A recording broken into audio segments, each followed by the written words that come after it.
commencement of difficulties at Northampton.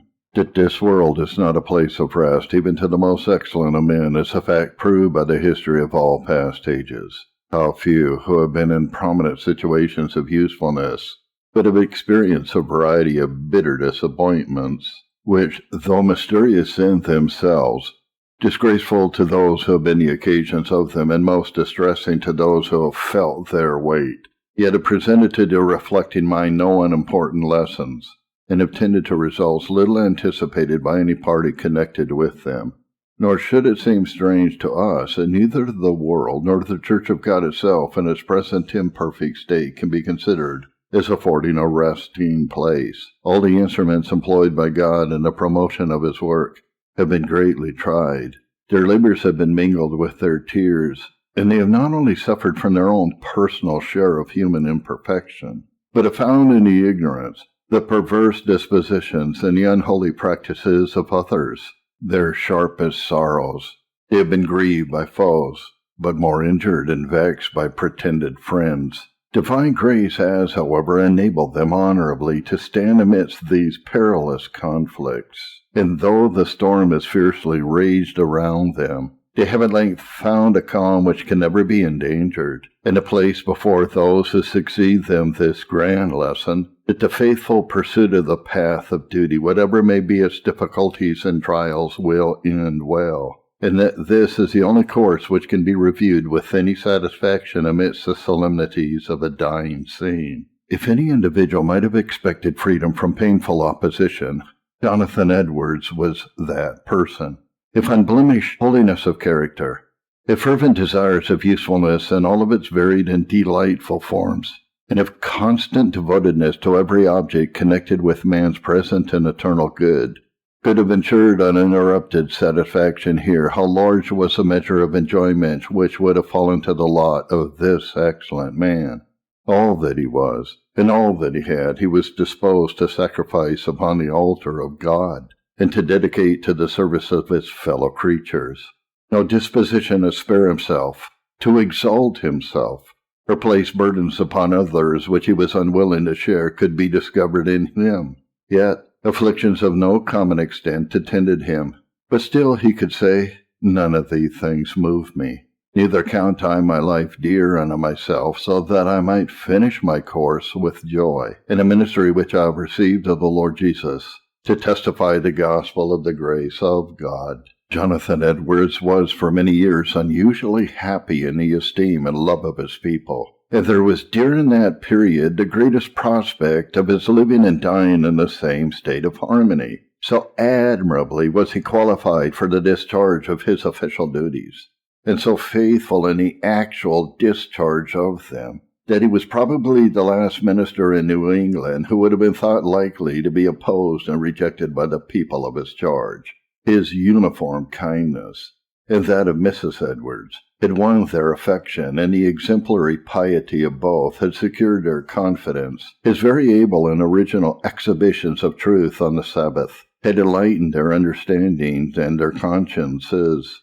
His published works had gained him a reputation for powerful talents, both in Europe and America, which left him without a competitor either in the colonies or the mother country. His labors had been remarkably blessed. He had been the means of gathering one of the largest churches on earth, and of such of the members as had any real evidence of their own piety. The great body ascribed their conversion to his instrumentality.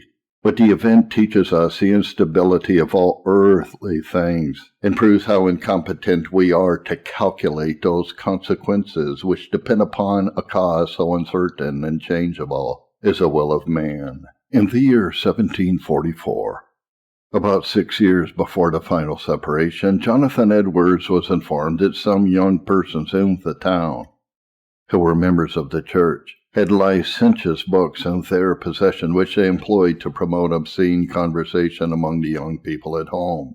Upon further inquiry, a number of persons testified that they had heard one and another of them from time to time talk obscenely, as what they were led to by reading books of this gross character which they had in circulation among them. On the evidence thus presented to him, Mr. Edward thought that the brethren of the church ought to look into the matter, and in order to introduce it to their attention, he preached a sermon from Hebrews, verse 15, looking diligently, lest any man fail of the grace of God, lest any root of bitterness springing up trouble you, and thereby many be defiled. Lest there be any fornicator or profane person as Esau, who for one morsel of meat sold his birthright. After the sermon he desired the brethren of the church to stop, told them what information he had received, and put the question to them in form whether the church, on the evidence before them, thought proper to take any measures to examine into the matter. The members of the church,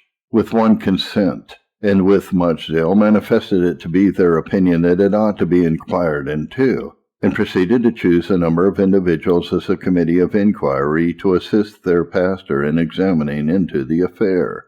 After this, Mr. Edwards appointed a time for the committee of the church to meet at his house, and then read to the church a catalogue of the names of the young persons whom he desired to come to his house at the same time. Some of those whose names were thus read were persons accused, and some were witnesses.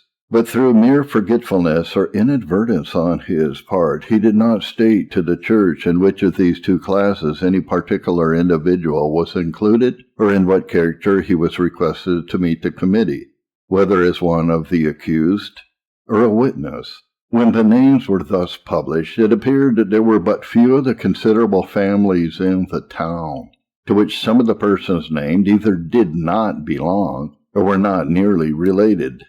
Many of the church, however, having heard the names read, condemned what they had done before they got home to their own houses, and whether this disclosure of the names, accompanied with the apprehension that some of their own connections were included in the list of offenders, was the occasion of the alteration or not. It is certain that, before the day appointed for the meeting of the committee arrived, a great number of heads of families altered their minds, and declared they did not think proper to proceed as they had begun, and that their children should not be called to an account in such a way for such conduct, and the town was suddenly in a blaze. This strengthened the hands of the accused. Some refused to appear. Others who did appear behaved with a great degree of insolence and contempt of the authority of the church, and little or nothing could be done further in the affair. This was the occasion of weakening Mr. Edwards' hands in the work of the ministry, especially among young people, with whom by this means he greatly lost his influence. It seemed in a great measure to put an end to his usefulness at Northampton, and doubtless laid a foundation for his removal, and will help to account for the surprising events which we are about to relate. He certainly had no great visible success after this. The influences of the Holy Spirit were chiefly withheld, and the stupidity and worldly mindedness were greatly increased among them. The great and singular degree of good order, sound morals, and visible religion which had for years prevailed at Northampton soon began gradually to decay, and the young people obviously became from that time more dissolute. There was another difficulty of a far more serious nature. The Church of Northampton, like the other churches, early churches of New England, was formed on a plan of strict communion. In other words, none were admitted to the Lord's Supper but those who, after due examination, were regarded as regenerate persons. Such was the uniform practice of the church from its formulation during the ministry of Mr. Mather, and for a considerable period after the settlement of Solomon Stoddard, the predecessor of Mr. Edwards. Mr. Stoddard publicly avowed a change in his opinions in 1704, when he had been in the ministry at Northampton 32 years, and endeavored at that time to introduce a corresponding change in the practice of the church. He then declared himself, in the language of Samuel Hopkins, to be of the opinion that the unconverted persons considered as such had a right in the sight of God, or by his appointment, to the sacrament of the Lord's Supper, that thereby it was their duty to come to that ordinance, though they knew they had no true goodness or evangelical holiness. He maintained that visible Christianity does not consist in a profession or appearance of that in which true holiness or real Christianity consists, that therefore the profession which persons make, in order to be received as visible members of Christ's church, ought not to be such as to express or imply a real compliance with, or consent to, the terms of this covenant of grace, or a hearty embracing of the gospel, so that they who really reject Jesus Christ and dislike the gospel way of salvation in their hearts, and know that this is true of themselves, may make the profession without lying and hypocrisy, on the principle that they regard the sacrament as a converting ordinance, and partake of it with the hope of obtaining conversion. He formed a short profession for persons to make, in order to be admitted into the church and to the sacrament on these terms. Solomon Stoddard's principle at first made a great noise in the country, and he was opposed, as introducing something contrary to the principles and the practice of almost all the churches in New England, and the matter was publicly controverted between him and Dr. Increase Mather of Northampton. However, through Mr. Stoddard's great influence over the people of Northampton, it was introduced there, though not without opposition. By degrees it spread very much among ministers and people in that county and in other parts of New England. At the settlement of Mr. Edwards in 1727, this alteration in the qualifications required for admission into the church had been in operation about 22 or 3 years, a period during which the great body of the members of any church will be changed. This lax plan of admission has nowhere been adopted by a church for any considerable length of time without introducing a large proportion of members who were destitute of piety. And although Mr. Stoddard was in other respects so faithful a minister, and so truly desirous of the conversion and salvation of his people, there can be no doubt that such must have been the result during so long a period in the church at Northampton. The following quote is by Samuel Hopkins in his biography of Mr. Edwards. Quote, Mr. Edwards had some hesitation about this matter when he first settled at Northampton, but did not receive such a degree of conviction as to prevent his adopting it with a good conscience for some years. But at length his doubts increased, which put him upon examining it thoroughly by searching the Scriptures and reading such books as were written on the subject. The result was a full conviction that it was wrong, and that he could not retain the practice with a good conscience. He was fully convinced that to be a visible Christian was to put on the visibility or appearance of a real Christian, that a profession of Christianity was a profession of that wherein real Christianity consists, and therefore that no person who rejected Christ in his heart could make such a profession consistently with truth. And as the ordinance of the Lord's Supper was instituted for none but visible professing Christians, did none but those who are real Christians have a right in the sight of God to come to that ordinance, and consequently that none ought to be admitted thereto who do not make a profession of real Christianity, and so can be received in the judgment of charity as true friends to Jesus Christ. When Jonathan Edwards' sentiments were generally known in the spring of the year 1749, it gave great offense, and the town was put into a great ferment. And before he was heard in his own defense, or it was known by many what his principles were, the general cry was to have him dismissed, as what would alone satisfy them. This is evident from the whole tenor of their conduct, as they neglected and opposed the most proper means of calmly considering, and so thoroughly understanding the matter in dispute, and persisted in a refusal to attend to what Mr. Edwards had to say in defense of his principles. From the beginning to the end, they opposed the measures which had the best tendency to compromise and heal the difficulty, and with much zeal pursued those which were calculated to make a separation certain and speedy. He thought of preaching on the subject, that they might know what were his sentiments on the grounds of them, of both which he was sensible that most of them were quite ignorant, before they take any steps for a separation. But that he might do nothing to increase the tumult, he first proposed a thing to the standing committee of the church, supposing that if he entered on the subject publicly with their consent, it would prevent ill consequences, which otherwise he feared would follow. But the most of them strenuously opposed it, upon which he gave it over for the present, as what in such circumstances would rather blow up the fire to a greater height than answer the good ends proposed. End quote. Jonathan Edwards was sensible that his principles were not understood, but misrepresented through the country, and finding that his people were too warm calmly to attend to the matter in controversy, he proposed to print what he had to say on the point, and this seemed the only way left him to have a fair hearing. Accordingly, his people consented to put off calling a council till what he should write was published. With this view, he began immediately to prepare a statement in defense of his own sentiments, and in the latter part of April, about 2 months from the time of its commencement, sent it to the press, an instance of rapidity of composition almost unexampled in an individual who was at once occupied by the duties of an extensive parish, and involved in the embarrassments of a most perplexing controversy. Notwithstanding the efforts of Mr. Edwards, the printing of the work was not completed until August. It was entitled An Humble Inquiry into the Rules of the Word of God concerning the qualifications requisite to a complete standing and full communion in the visible Christian Church, and contains a discussion of the question agitated between himself and his people, whether any persons ought to be admitted to full communion in the Christian Church by such as, in the eye of a reasonable judgment, are truly Christians, a discussion so thorough and conclusive that it has been the standard work with evangelical divines from that time to the present. It was a very painful consideration of Mr. Edwards that while the circumstances in which he was placed constrained him to declare his sentiments from the press, he appealed to the learned.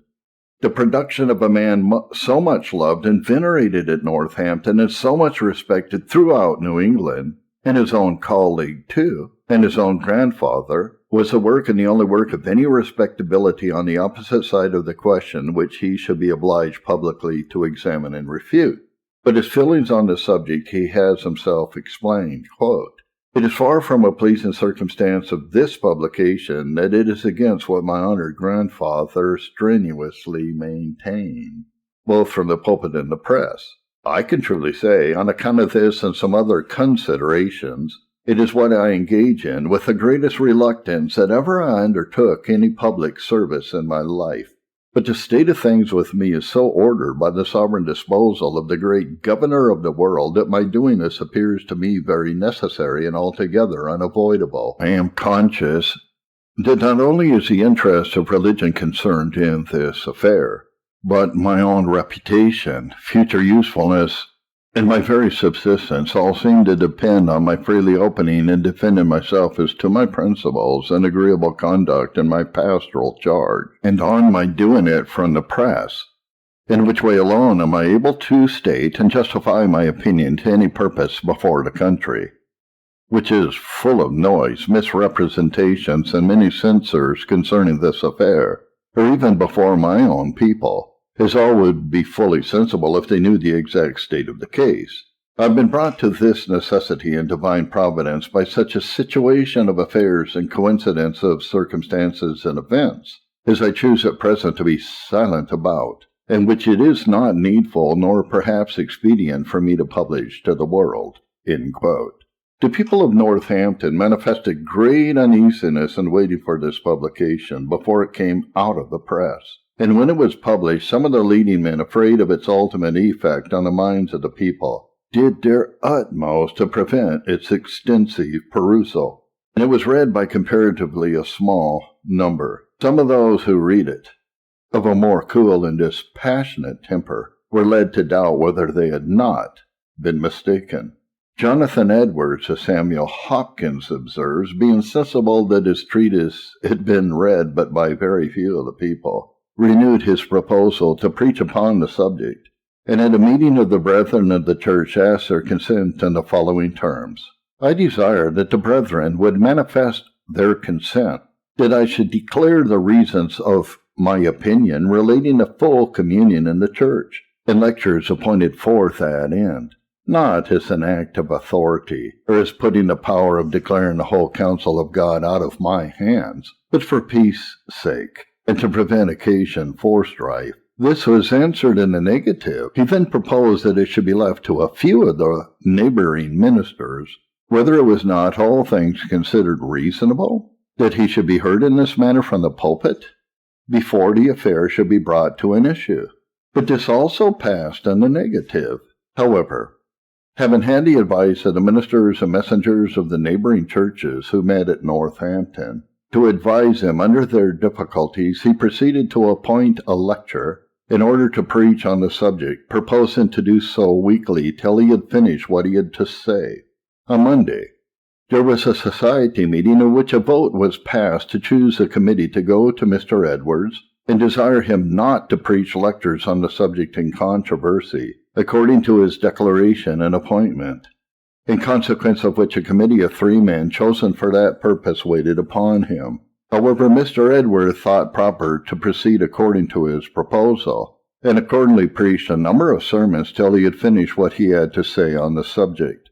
These lectures were very thinly attended by his own people, but great numbers of strangers from the neighboring towns attended them, so many as to make above half the congregation. This was in February and March 1750. The calling of a decisive council to determine the manner of difference was now more particularly attended to on both sides.